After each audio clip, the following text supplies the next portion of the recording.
actually only had a real estate license for 5 years, and somehow I still closed over $50 million worth of real estate deals. And now I'm done doing that, and I'm just want to coach. Okay. What I realized after being in real estate for a long time, then going to real estate school to get a license, I said, I knew more about real estate before I went to this stupid 75-hour class. Right. When I got out of school, I said, this is why these agents don't know what they're doing, because they don't teach them the things they actually need to know every day in real estate school. You just learn a couple acts and bills that have been passed. They drill a lot of the ethics into you, and then they put a stamp on you and say, go be a real estate agent. And you have no idea where to get started, what to do, what forms to use. So, number one, biggest misconception for most people. I'll start with more the personal brand marketing, but I don't think in the beginning you realize how much your personal brand and your business is two different things. Like, people have to trust you. How do you build a brand?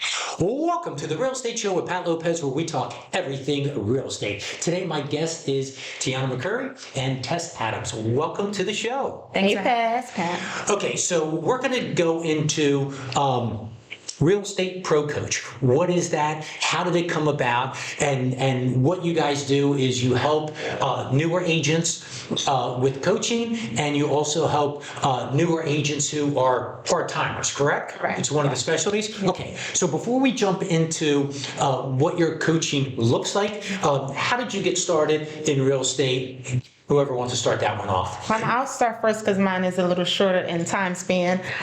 So I started in teaching, as you both know, and then I bought my first duplex, kind of got interested in real estate, fell into it from there during COVID. And so I've been in real estate for 5 years now. Started off part-time. I was a teacher, and Pat knows he would call me, and there was students screaming in the background, hollering in the background. I was doing my transactions, talking to clients, and I started part-time. But really, honestly, it was like I had two full-time jobs. I was full-time real estate, really, and full-time teacher, and I just made it work for a very long time until I couldn't anymore. Clients were coming in, consultations were coming in, transactions, closings were coming in, to the point where I said, well, you know, who am I not to go ahead and see if I can jump into full-time? And it's been great. So you were the perfect case study of somebody who had a full-time job, started the real estate part-time, and then transitioned into full-time real estate. Yep, so I'm exactly the coach that I'm talking to when I talk to my agent. Perfect. Yeah. Okay, so Tess, tell me your story. I feel like she called me old without calling me old. Said she didn't have as much time in. So I started off in real estate, and I was not an agent. I never really desired to be an agent. I did it because I had to, but I was a CFO. So I was an accountant, and I was taking care of all the financial end of a couple RE/MAX brokerages, actually. And then after seeing what brokerage is needed to build their bottom line and to get in the black instead of running and operating in the red all the time, was just straight production from the agents. So having like a business management accounting background, I started coaching agents way back then. I didn't know the specifics about real estate per se, but I did know how to run a business. And so I just treated them like the small business owners they were, and talked to them about lead generation and follow-up systems and having better financial habits and stuff like that. And that built up the bottom line to the RE/MAX offices that I was responsible for. I transitioned from RE/MAX to Keller Williams, wanting to just coach and also run an office. But Keller Williams said, Tess, you need to get a license. And I was like, why? And they're like, well, how can you be coaching real estate agents? You don't have a license. I was like, because I've already been doing it for 10 years. And I've been successful at it. What do you mean? I don't want to go sell houses. I just want to help the people that want to go sell houses. And I said, fine. So I got a license, and I've actually only had a real estate license for 5 years, and somehow I still closed over $50 million worth of real estate deals. And now I'm done doing that, and I'm just want to coach. Okay. So, yeah. Okay, so then now tell me, Real Estate Pro Coach, what is that? Because from, I think, some of our conversations, you work with a lot of part-timers. So people entering the business that may have a full-time job but want to get real estate, or maybe want to eventually transition and get out of that part-time job. So what is the philosophy?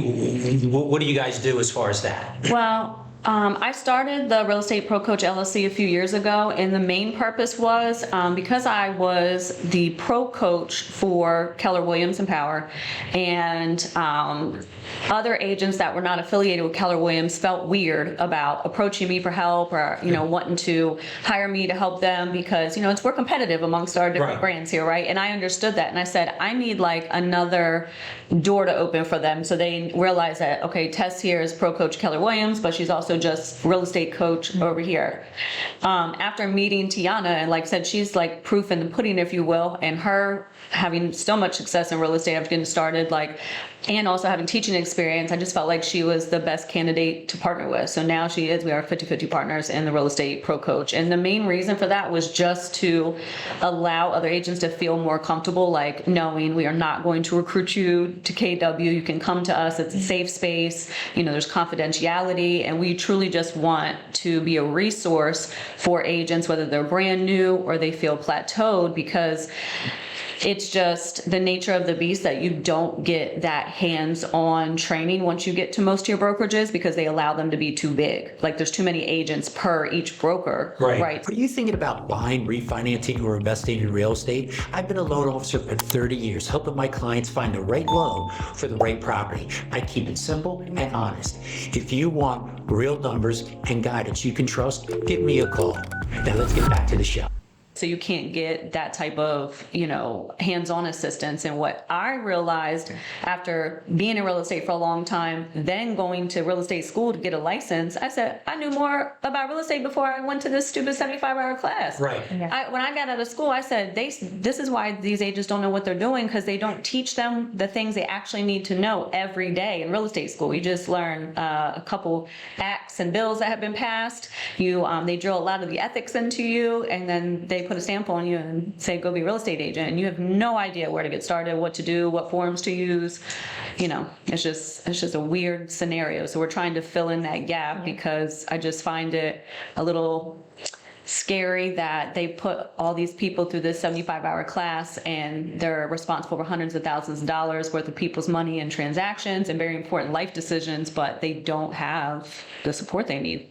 Okay, so I'm going to get into some specifics in a second, but that's why I believe basically the same thing. Yeah. When you go to school, you learn nothing to be able to actually sell real estate. Learning forms, that's relatively easy. Okay, this is a form you fill out. But understanding the real estate business, being a student, being knowledgeable, being able to actually do your craft is two different things. And I don't think enough places have that infrastructure set, because if there was, whatever the statistic is, 85% of people wouldn't get out of the business, within that 5-year period of time. Right. So 100%, there is a disconnect somewhere, without question, or 85% of the people are just getting into the business that they have no business getting into. I can't believe it's that high. Yeah, I don't think that's it either. I think They need more the support, They need more support, and the education part, because like I said, when you go through real estate school, and it doesn't matter what state, because they're all the same, right? You get out and you're like, oh, I'm a real estate agent now. If you've never had a sales position, if you've never owned your own business, if you don't already have the best financial habits, how are you supposed to convey that to your clients? How are you supposed to, so I think that it's, I think that there needs to be reform, but until then, there's me and Teonna. Yes. There you go. Okay. Okay, so let's jump into it. So, number one, the biggest misconception. Somebody turned around, oh, I got my real estate license, I'm ready to go. So, what's the biggest issue you see right out of the gate for most people? I mean, everybody's different, so everybody could be a little, but what are your thoughts there? Do you have any? I'll start with more the personal brand marketing, and then Tess is really good at structure. She's really good at lots of things, but I think that's why we work so well together. Oh, yeah. She does structure, systems, and then I'm like the outwardly one. So I'll kind of talk about it from their perspective. But I don't think in the beginning you realize how much your personal brand and your business is two different things. Like real estate estate, and like you said, being a student of it, educating yourself, kind of soaking up real estate from different avenues every day, on top of understanding forms, on top of understanding financing, like that's different. But then you have to have a brand. People have to trust you. Just because you understand a form and know about real estate doesn't mean people trust you. So you're building two different things at the same time,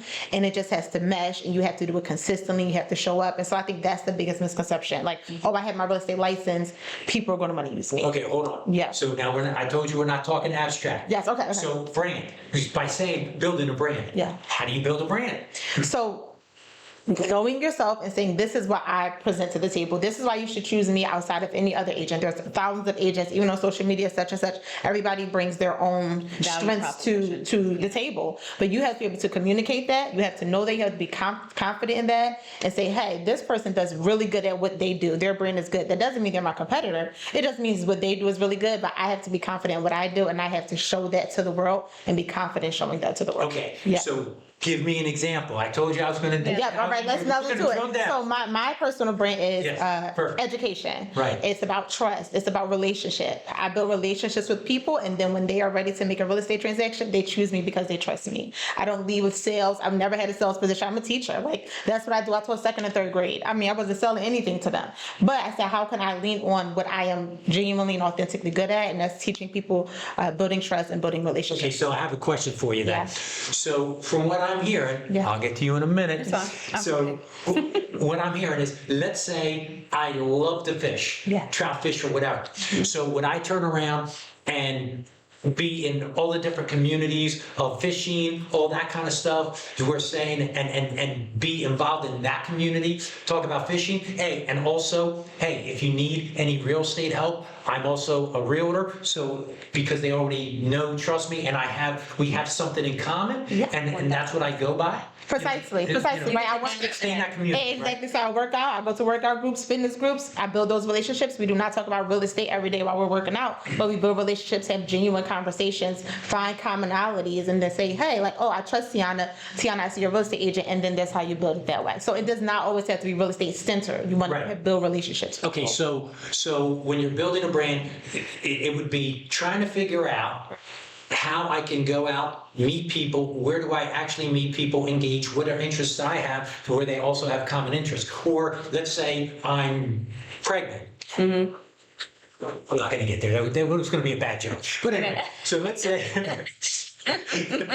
let's say I was, pregnant, and then I'm part of the different groups, and then you go in there saying, hey, baby mamas sell houses or something like that, and then incorporate all that group, and then maybe have a blog and maybe whatever. Yeah. So it's figuring out an angle where you can communicate with people and feel that common synergy, right? Authentically and genuinely, Right. because if Right. you don't authentically want to be in those spaces, it's going to show. People call it BS, right? So find places, it's the commonality. What do I like? What am I good at? And then how do I find my people and build that Right, trust? because if you go on social media, if I'm having a kid, then I'm just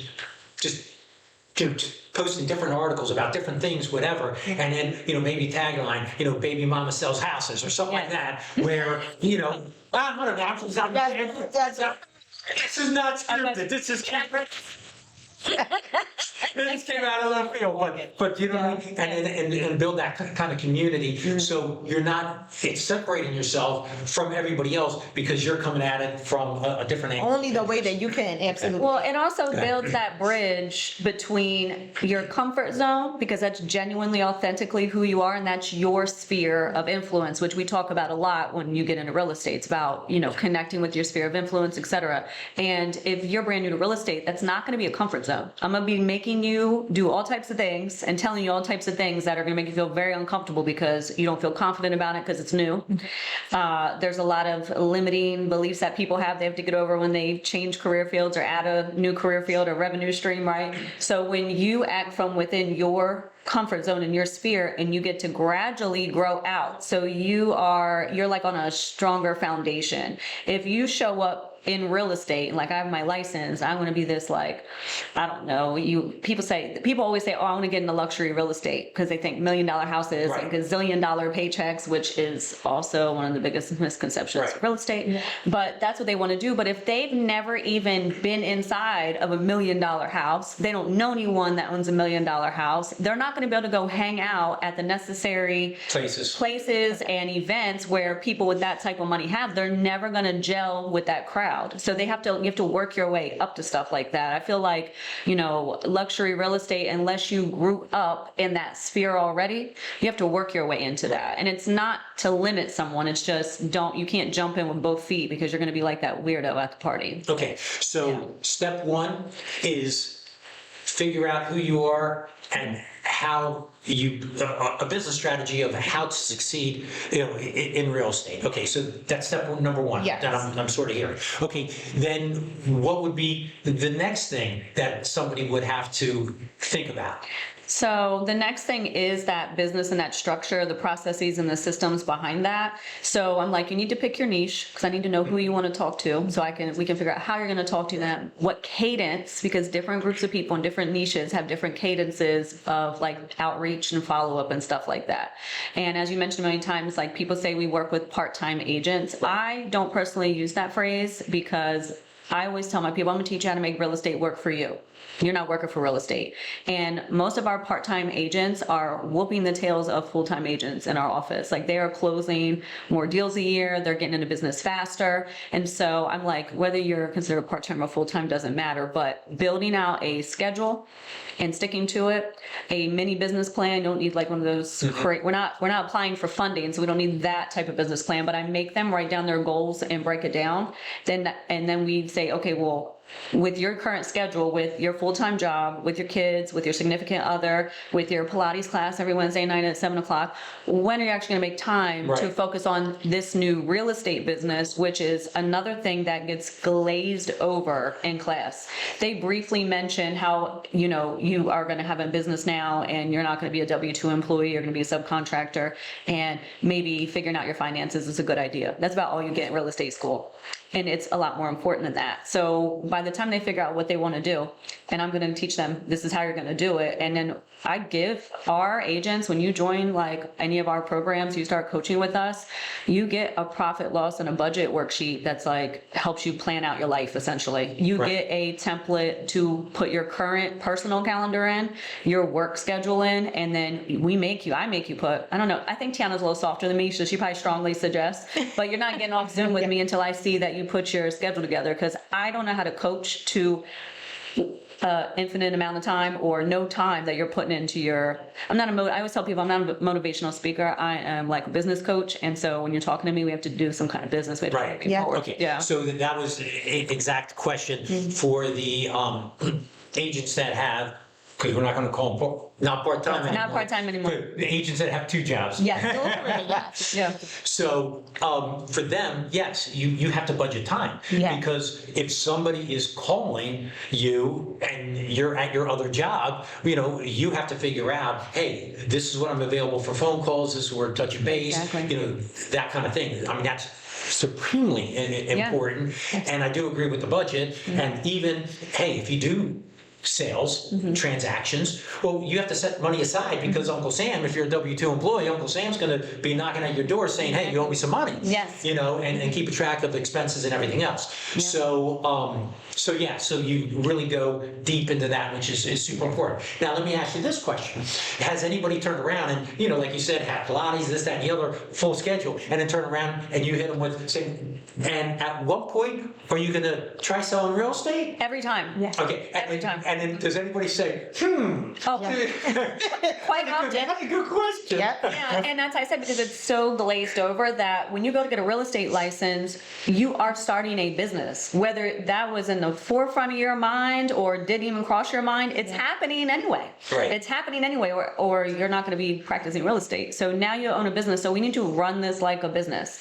Any coffee shop, doctor's office has set hours. Yeah. There's hours that they take certain types of appointments. They have coffee specials on certain days, and days like, so this is a business. And then what the next hurdle is, with their lack of training and on-the-job training and confidence is getting them to believe in themselves and their own value proposition so that they're coming across confident and they can get people to trust them to do these real estate deals. And I always tell them, like, never tell anyone you're brand new. That's none of their business.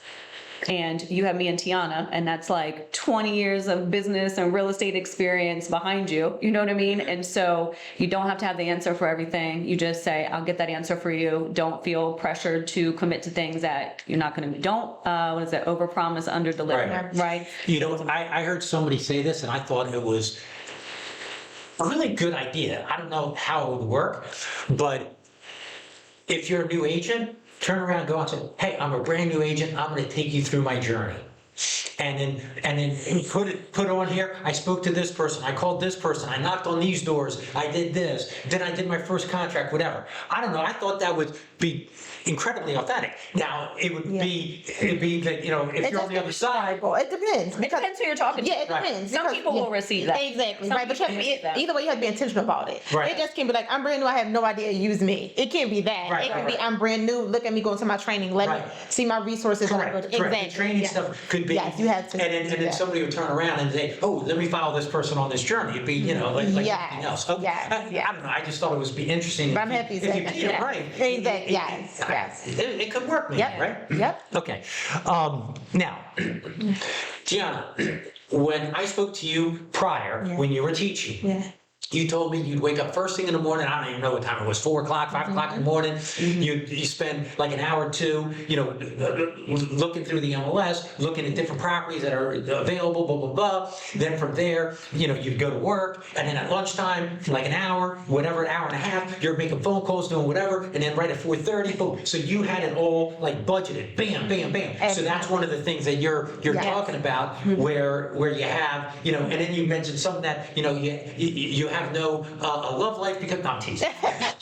No, remember, that's sacrifice, right? Because when they look at that schedule that we make for them, and they put in their work, they put in their Pilates class, they put in their kids, they're like, okay, I have 30 minutes in my whole day left. But we have to explain to them, yes, that's all you have, but what sacrifices are you willing to make to see this thing grow and to have this revenue and, you know, stream and things like that. So it was a sacrifice. That I want to wake up at 5 a.m.? No, but I saw like, okay, this is what I have to do for this period of time. It won't always be this way unless I wanted to, but it doesn't always have to be this intense. But once I build this structure, I can go on from there. Right, and then eventually you stop teaching, and now Exactly.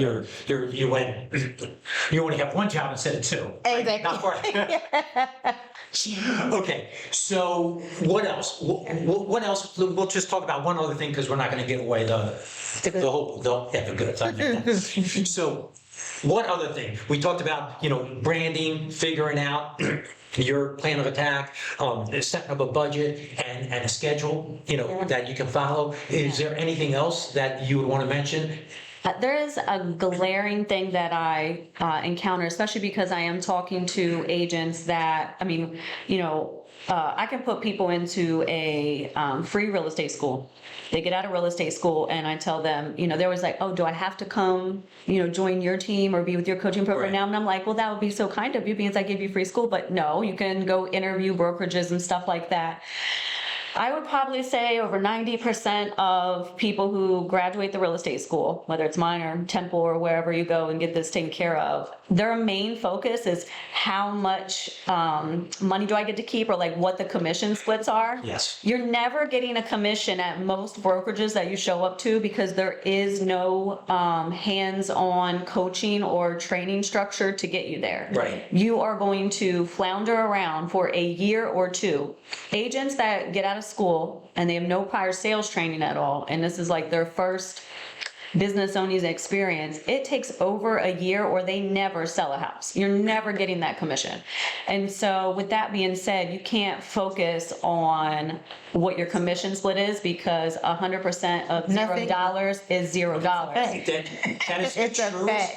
truest thing you say. When I talk to people, and I'm in the lending world, Yeah. so when I talk to people and they're thinking about, hey, you know, I want to come on board, you know, work with your team or whatever, if the first thing they said is, how much money am I going to make? How many bips? Because we Yes, call yeah, bips, yeah, right? How many bips I'm going to get? I say the exact same thing. It's irrelevant. Yeah. Your biggest thing is you need a mentor. You need coaching. Without that, if you close one deal and you make 100% of something on the one deal, it's still one deal. Yeah. So, how much money are you going to actually make? Yeah. It's not going to be a career that you have. But now if you can close 10 deals, the training, the sacrifice that you made in the very beginning of working under somebody, Right. the knowledge, all that, the coaching, because I tell people, hey, if you're starting out in the business, you need to either get a coach, be on a team, or join a brokerage that has some serious mentoring. Yeah. If you don't do that, you need to be a unicorn because, Yeah. 9 out of 10 times you're going to fail. And it's the same thing. And I say it all the time. If you ask how much money I'm making, there's a good shot you're not going to succeed. Yeah, and so I'll tell them, like, when you go to your brokerage, there's like one question that will help you differentiate where you should be and where you shouldn't be. And I always say, when you sit down with whoever the recruiter is, if it's the broker, if it's whoever, ask them, who here is solely responsible for guiding me through my career to make sure I have success in real estate? Right. Write that down. Yeah. Yeah, write that. Write it down. Who here, when you're interviewing brokerages, or if you're at a brokerage right now and you're listening to this podcast and you're like, dang, I wish I had Tess and Teonna. Well, you just go to getprocoach.com and you'll find us. Yeah. Also, Say that again. Where do they go to get you guys? getprocoach.com. Getprocoach.com. Yeah, but if you're thinking that right now, you're like, wow, I need Do help. they get me too as a package? No. I mean, I'm sure they would definitely get introduced. They would definitely be introduced. Yeah. But if you're thinking to yourself right now while you're listening to this podcast, like, either someone that wants to get into real estate or is in real estate and not really reaching your goals. If you're not reaching your goals, then go back to where you're at and give them an opportunity and say, hey, I need this, right? Yeah. And then if they can't provide that to you, if you go out and interview other teams, other brokerages, say, who is solely responsible? Like, who's going to hold my hand through this? Because, when you get your real estate license, you're forced to affiliate with a brokerage of some sort. And the idea is that you're going to have a broker of record and people there to guide you, make sure you're compliant, make sure you're, closing deals, et cetera, et cetera. So, make them work, make them do their job. And if not, you like I said, you can find me in Teonna. There you go. Okay. So Yeah. what's your last thing? As you guys were talking about the split, I think something also that people ask new agents is about leads. That's like their first thing, and they want the leads and they want you to throw them leads. But I would say write a question down about like, what does that look like what does that commission look like after I get that lead? Right? People think I get the lead, oh great, I get a sale, but then you have to split that lead 7 different ways and you end up with pennies on a dollar. Right. Where we can train you, and if your coaching, exactly if your coaching is doing the right thing, they can teach you how to get your own leads. All of my leads have always been my own since I've started real estate. Yeah. And that is a testament to doing the work, the branding, the everything that we're saying that seems like I don't want to do those things. I don't want to sit down and write down my niche, and I don't want to post consistently on social media. But that's how you build a pool of people who want to work with you. And you don't need to lean on leads because that's inconsistent. It's not sustainable because you're always grasping and reaching for the next lead, and it's split into 7 different ways versus being confident and saying, I can get my own leads. If somebody else gives me a lead, great. But my business cannot sustain on Right. that. And to give you a perfect example, if you're on Zillow's platform, once the deal closes, you don't pay anything for that Zillow lead, but once the deal closes, you owe Zillow 40%. Yeah. And then what do you owe the Your brokerage. 30%. Right. So now the brokerage takes 20 or whatever, 10%, whatever the case may be. Yeah. Now you're left with, 30, 40, 50%. Uncle Sam's going to take 35 of that. So you ended up with $10. Yes. Yeah. But unless you understand that part Right. of it, you don't realize. And so then you go to brokerages or whoever and ask for, do you give me leads? And then they Right. say yes. And you feel like, oh, wow. But that's not always the story. So asking more questions. Right. I was a really mean coach coach one time because I had a particular group, because I like cycle probably 300 to 500 adults a year through coaching in some capacity, right? So I had a group one year, and I don't know why, but they were really, coach, you're not giving us any leads, you're not giving us any leads. I'm like not handing you a fish, I'm teaching you how to fish, right. so you can eat for the rest of your life. And I was like, and I remember telling one of the gentlemen, because he got a little sassy with me, I was like, I could throw a bucket of leads on you and you wouldn't catch any of them, because you don't even know what to do right now, and you're not even talking appropriately to, you know what I mean? Right. So you can't put the horse before the cart. Right. Building your foundation, you know, if you're getting into real estate school and you're already in your 20s, 30s, 40s, what have you, you've already went that long without having a real estate lead. So like, build your foundation, learn your craft, make sure you are set up at the right place with the right mentors and coaches, and it will pay for itself immensely after that. And that you won't be part of the 80-some% that falls out. Right. Yeah. Okay. So Teonna, you also sell real estate, right? Yes, I So do. if somebody wants to get a hold of you for any purchases, Real estate leads, they can find me on _Teonna Renee, and I can help them with whatever they need. Okay. And if they want more about the coaching, where do they go again? So they can go to getprocoach.com. My personal Instagram handle is Tess Momster, like monster, but I'm a mom. So Tess Momster. And that has That's all of our where the handles. baby mom came from? No. Me and Teonna are both baby moms. But it's just, I was called Tess Monster growing up by my dad. Right. So when I became a mom, I'm like, well, now I'm a momster, not a monster. Right. But I was the only girl with a bunch of brothers, so that's Okay. how it was. Okay, well, thanks for being on. Thanks for sharing, because this is a conversation I do. And what we can do is a little bit later on, I do Power Hour with Pat Lopez. I do it the first Tuesday of every month, and I Okay. bring different people on. So I have they're changing the appraisal format. okay. Oh, That's a big mess that's going to happen with that. Prepping myself to teach courses on it. Right. So we're going to have an appraiser come on. We're going to Yeah. be talking about that. I have attorneys come on. Like just anything, Power Hour. People can join. It's absolutely Yeah. free. And then maybe we can Yeah, go a little more in absolutely. depth with that as well. Okay. Appreciate you two being love you. on the Thank you show. for having us back. Okay, well, that's the Real Estate Show with Pat Lopez. Be sure to follow the show on Facebook, Instagram, and of course on YouTube. This will be airing on YouTube, the Real Estate Show with Pat Lopez. I'm almost at 50,000 subscribers, so help me out. I need a couple more subscribers to get there. Leave a comment. Really appreciate that. Helps the algorithm. Hope you enjoyed the show, and I'll see you next week.